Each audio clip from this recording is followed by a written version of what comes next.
नमस्कार, मैं जितेंद्र गुप्ता। आप देख रहे हैं स्टार सिटी न्यूज़। मैं इस वक्त मौजूद हूँ शकूर बस्ती विधानसभा के रानी बाग वार्ड में। हमारे साथ समाज सेवक हैं जोगिंदर खट्टर जी। सर, आपको पहले तो बहुत बहुत शुभकामनाएं आपको नव वर्ष के उपलक्ष्य में। मेरा आपसे पहला सवाल है, आप जो समाज की जो सेवा कर रहे हैं, लगभग किन किन प्लेटफॉर्म में आपकी जो समाज सेवा है? देखिए, मुख्यतः तो मेरा फोकस जो है वो आदिवासी क्षेत्रों में रह रहे जो हमारे बच्चे हैं, छात्र छात्राएं हैं, उनकी एजुकेशन, उनकी शिक्षा को लेकर है। लगभग 50 वर्ष पूर्व आर्य समाज के जो बड़े उस समय नेता रहे, पृथ्वीराज शास्त्री जी, जी। राम गोपाल छालवले जो हमारे सावदेशी के प्रधान रहे, और उस समय जनसंघ के एमपी माननीय सांसद ओम प्रकाश त्यागी जी रहे। जी सर। उन तीनों के अथक प्रयास से, परिश्रम से नागालैंड, असम, मध्य प्रदेश इत्यादि क्षेत्रों में इस हमारे आर्य समाज की अखिल भारतीय दयानंद सेवाश्रम संघ की जो एक सेवा इकाई अखिल भारतीय है, उसकी स्थापना की गई। मैं समझता हूँ कि धन्य थे वो लोग जो 1968 में उन क्षेत्रों में गए, जिस समय उन क्षेत्रों में ट्रांसपोर्ट नहीं हुआ करता था ठीक से, रेल भी ठीक से नहीं जाती थी, 5-5, 6-6 दिन रेल में लग जाया करते थे। उन दिनों वो वहाँ जाया करते थे। उन दिनों वहाँ पे उन्होंने विद्यालय खोले, उन दिनों वहाँ पर उन्होंने छात्रावास खोले, गुरुकुल खोले। तो मैं तो उन्हीं को नमन करता हूँ कि जिनके कारण आज भी हमारे उन क्षेत्रों में शिक्षा का कार्य चल रहा है। तो 1968 से हमारी ये संस्था, आर्य समाज की जो संस्था है, अखिल भारतीय दयानंद सेवाश्रम संघ, सेवा के कार्यों में लगी है। और मेरा जुड़ाव जो है सन 2001 से, मैं क्योंकि आर्य समाज में रानीबाग में रहने वाला हूँ, आर्य समाज रानीबाग से बचपन से जुड़ा रहा।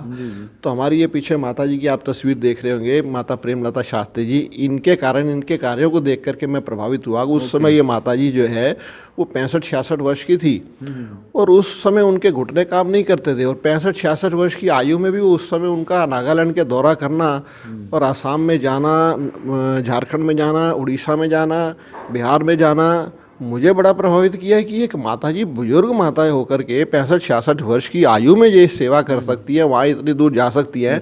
तो हम तो जवान हैं, हमें तो जाना चाहिए। बिल्कुल। तो बस यही एक लगन लगी, उन्होंने लगा दी लगन, समझो माता प्रेमलता जी ने। तो उस दिन से यही सोचा और यही विचार मन में रहता है कि जो आदिवासी क्षेत्रों में जो बच्चे रहते हैं, जो वहाँ की जो जनसंख्या है, उसको भी तो पढ़ने का पूरा हक है, उसको भी तो शिक्षा का समान अधिकार है। जैसे हमारे बच्चे यहाँ पर पढ़ते हैं, उनको भी अधिकार है पढ़ने का। तो यही इसी परिप्रेक्ष्य में हमने 2001 में आर्य गुरुकुल रानीबाग की स्थापना की, 22 बच्चों के साथ। 22 बच्चे उस समय हमारे आसाम, नागालैंड से आए, उसकी हमने उस समय शुरुआत की।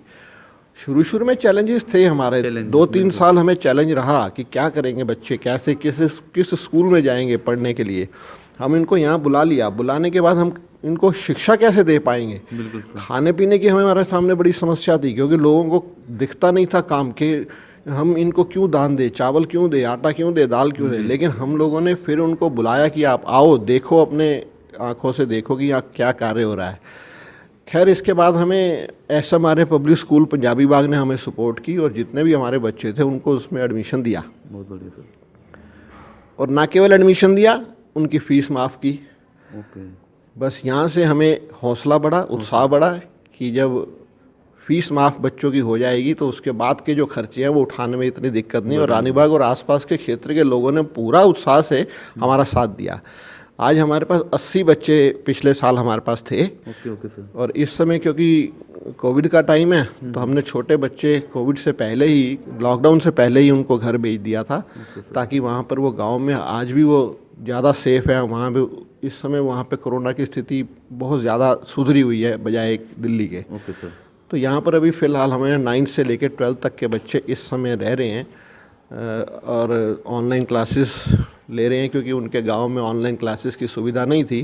तो अभी लगभग 1 महीना पहले इनको बुलाया था कि आप वापस आओ सारे। उस एक समय था कोरोना के टाइम में, तो यहाँ पे सिर्फ केवल 11-12 बच्चे ही थे जो घर नहीं जा पाए उस समय किसी की वजह से।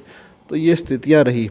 2001 में जिस समय बालकों का गुरुकुल खोला, उसके बाद माता जी हमारे, इनके मन में एक रहता था कि मैंने बालकों का तो खोल लिया, पर कन्याओं को भी तो पूरा अधिकार है पढ़ने का, कन्याएं कैसे पढ़ेंगी।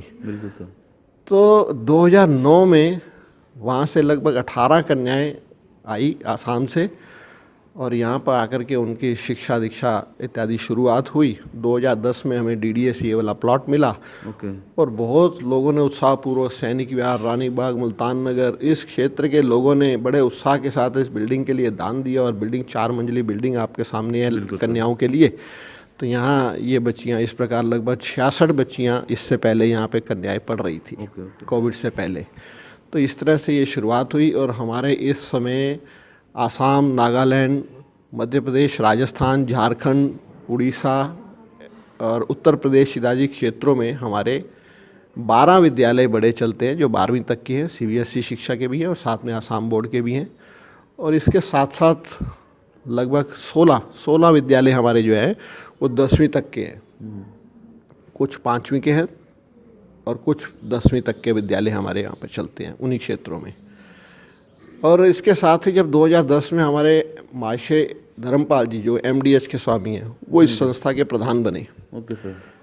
उनके प्रधान बनने के बाद तो हमारी संस्था को मैं समझता हूँ कि जैसे हमारा भी उत्साह दुगना चौगुना हो गया। और आसाम के एक धनसिरी क्षेत्र जो एक बहुत ही रिमोट एरिया है वहाँ पर उन्होंने विद्यालय बनाने के लिए अपनी सहमति प्रदान की। वहाँ के लोगों ने हमें जगह दान दी 50 बीघे और महाशय जी ने उस पर बिल्डिंग बनाई। वो बिल्डिंग आज हमारे वहाँ के लोगों के लिए इतना ज़्यादा काम आ रही है कि वहाँ पे इस समय 450 बच्चा जो है वो शिक्षा ग्रहण कर रहा है। ओके। और इसके साथ साथ डॉलर अंडरवियर बनियान वाले हमारे नॉर्थ ईस्ट के प्रधान आदरणीय श्री दीनदयाल गुप्ता जी, ओके। उन्होंने दीमापुर में बीड़ा उठाया। नागालैंड के दीमापुर में जो हमारी बिल्डिंग 30 साल 32 साल पुरानी बिल्डिंग थी, जर्जर हो चुकी थी, उसको उन्होंने बनाने का बीड़ा अपने कंधों पर उठाया और एक बिल्डिंग वहाँ पर विद्यालय वहाँ पर बनाया दीमापुर में। और इसके साथ साथ ही बोकाजान जो डिस्ट्रिक्ट कार्बी आंगलन असम का एक हिस्सा है उसमें एक विद्यालय बनाया। और आसाम में, नागालैंड में करके हमारे इस समय वहाँ पर 5 विद्यालय हैं। स्वरूप पथार में है, शांतिपुर में है, और बोकाजान में है हमारा विद्यालय। इसके साथ साथ झारखंड में हमारा देवघर में एक बहुत बड़ा विद्यालय 12वीं तक का CBSE लेवल का एक विद्यालय बन करके तैयार है। और आने वाले सत्र में हम 2021 में उसका शुभारंभ कर पाएंगे। वो भी महाशय जी के कर कमलों से बनाया गया। और मध्य प्रदेश के बामनिया जो एक झाबुआ डिस्ट्रिक्ट आदिवासी क्षेत्र है, उस आदिवासी क्षेत्र में जाकर के विद्यालय बनाया और आज वहाँ पर हमारे 750 बच्चा जो है वो शिक्षा ग्रहण कर रहा है। इतने से ही महाशय जी संतुष्ट नहीं हुए कि भाई ये तो CBSE का तो ठीक है यहाँ पे, लेकिन कुछ बच्चे ऐसे भी होंगे जिनका स्तर CBSE को नहीं प्राप्त कर पाएंगे। तो उनके लिए साथ में ही स्कूल के साथ में लगती थी एक ज़मीन, उनको महाशय जी ने उसकी स्वीकृति प्रदान की, वो खरीदी दयानंद सेवाश्रम संघ ने। और उस पर भी एक विद्यालय जो है मध्य प्रदेश बोर्ड का, MP बोर्ड का एक विद्यालय वहाँ पर भी बना करके तैयार है, जिसको भी हम 2021 में आरंभ करने जा रहे हैं। तो राजस्थान में हमारा कुशलगढ़ में, बांसवाड़ा में हमारा विद्यालय चलते हैं, हमारा गुरुकुल है।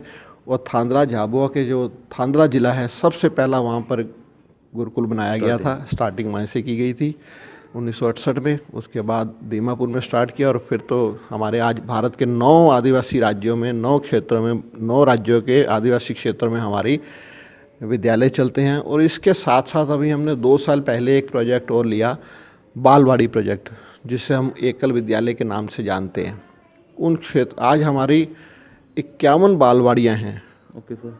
कोविड के चलते इस समय 22 बालवाड़ियाँ हमारी जो है वो चल रही हैं। और 1 जनवरी से हमने और शुरुआत कर दी है।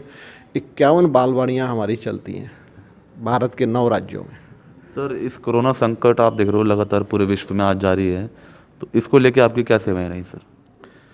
जिस समय लॉकडाउन हुआ था मार्च में, उस दिन से लेकर के और 45 दिन तक लगातार हमने यहाँ पर दिल्ली में RSMI रानी बाग के माध्यम से आसपास की झुग्गी बस्ती में, RSMI मेन बाज़ार में हमने लगातार 45 दिन तक राशन, कच्चा राशन बांटा। और ऐसा बांटा था कि एक एक परिवार को कम से कम एक महीने का राशन मिल जाए। चावल भी था, उसमें आटा भी था, दाल भी थी, चीनी भी थी, तेल भी था, नमक थी, इस प्रकार से हल्दी भी थी। इस प्रकार से पैकेट बना करके हमने बांटे। और ना केवल कच्चा राशन बल्कि हमने लगभग 20-22 दिन तक वहीं पे बनवाया अपने RSMI रानी बाग में। और वहीं RSMI रानी बाग के बाद दिल्ली पुलिस की सहायता से उसको हमने बंटवाया। तो इस प्रकार ये तो रहा दिल्ली का।